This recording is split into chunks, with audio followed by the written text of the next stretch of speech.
Assalamualaikum warahmatullahi wabarakatuh. Apa kabarnya anak-anak hari ini? Semoga kalian selalu sehat dan semangat ya.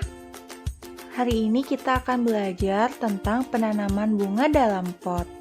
So, simak videonya sampai akhir ya anak-anak. Yang pertama ada pemilihan bibit bunga. Bibit bunga bisa berupa biji, batang stek, cangkokan, tempelan, dan sebagainya.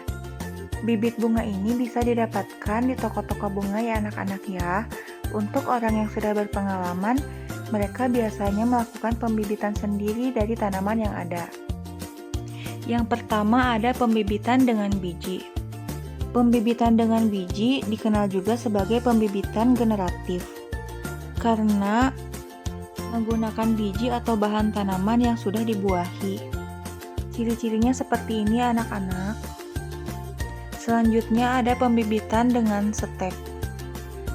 Stek adalah metode perbanyakan tanaman dengan menggunakan potongan tubuh tanaman, bisa akar, daun, dan batang. Ciri-cirinya bisa dilihat ya anak-anak seperti ini.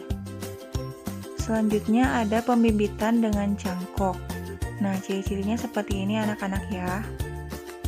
Selain memilih bibit bunga, kita juga harus memilih pot bunganya anak-anak. Pot tanaman ini jenisnya bermacam-macam. Umumnya pot-pot ini dibedakan berdasarkan bahan asalnya. Mari kita simak jenis-jenis pot bunga ya anak-anak. Yang pertama ada pot plastik. Pot plastik ini dibuat dari bahan plastik. Pot plastik ini selain harganya murah, dapat ditemukan di mana-mana anak-anak ya. Pot plastik ini juga ringan dan tahan lama. Namun, tidak memiliki pori-pori sehingga kelebihan air di dalam pot tidak dapat merembes keluar. Aliran udara di dalam pot plastik juga menjadi tidak lancar anak-anak. Nah, selanjutnya ada pot porselen atau tembikar. Pot jenis ini tidak mudah diangkat karena berat. Selain itu, juga tidak memiliki pori-pori di dindingnya. Namun keunggulannya, pot ini memiliki bentuk dan motif yang beragam sehingga harganya relatif lebih mahal. Selanjutnya ada pot semen. Pot ini terbuat dari bahan semen ya anak-anak sesuai dengan namanya. Pot semen ini memiliki bentuk yang bervariasi. Dindingnya berpori-pori sehingga air berlebih bisa keluar dengan mudah. Namun pot ini sepertinya tidak disukai karena berat dan sulit dipindah-pindahkan.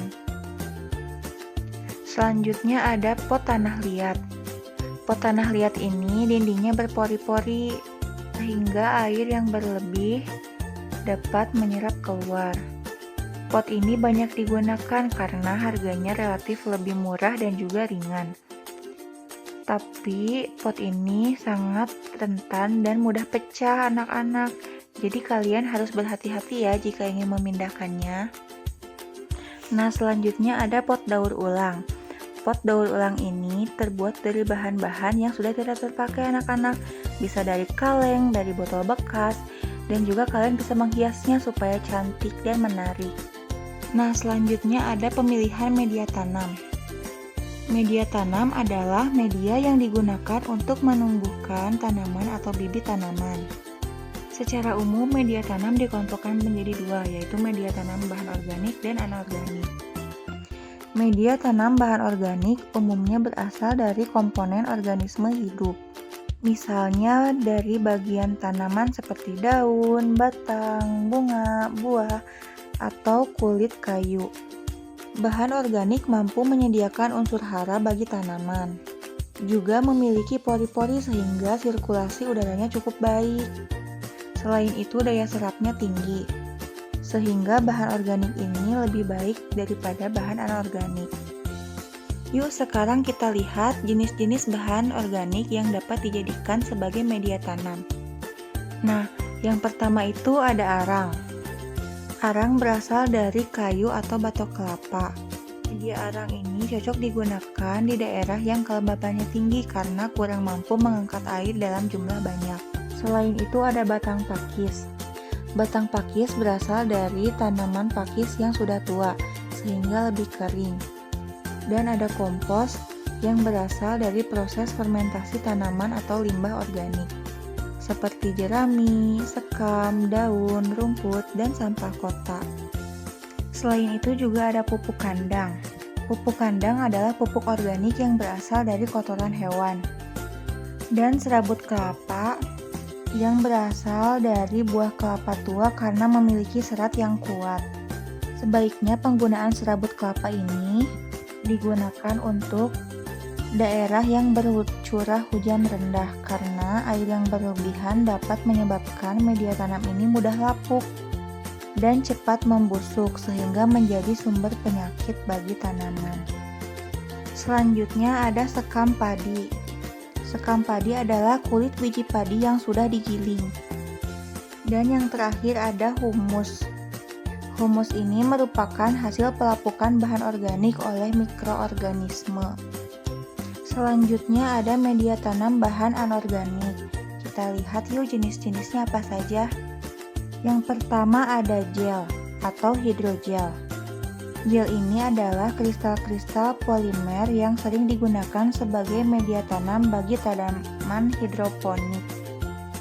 Media ini sangat praktis dan efisien karena kita tidak perlu repot-repot mengganti dengan yang baru.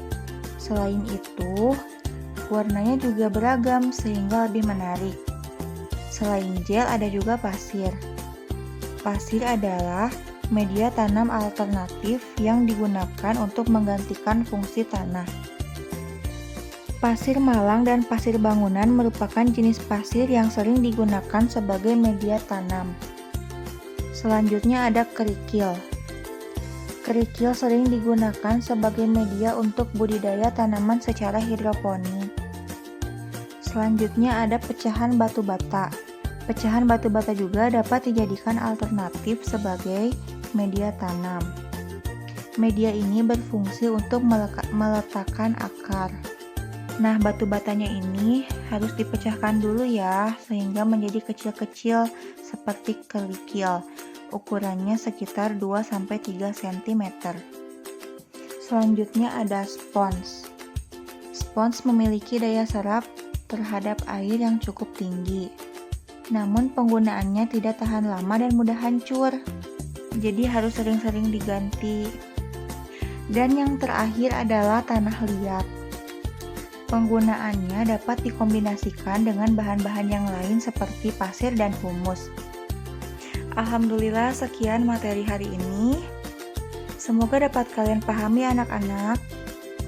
Tetap semangat dan sampai ketemu di video ibu berikutnya. Wabillahi taufiq wal hidayah. Wassalamualaikum warahmatullahi wabarakatuh. Dadah semuanya.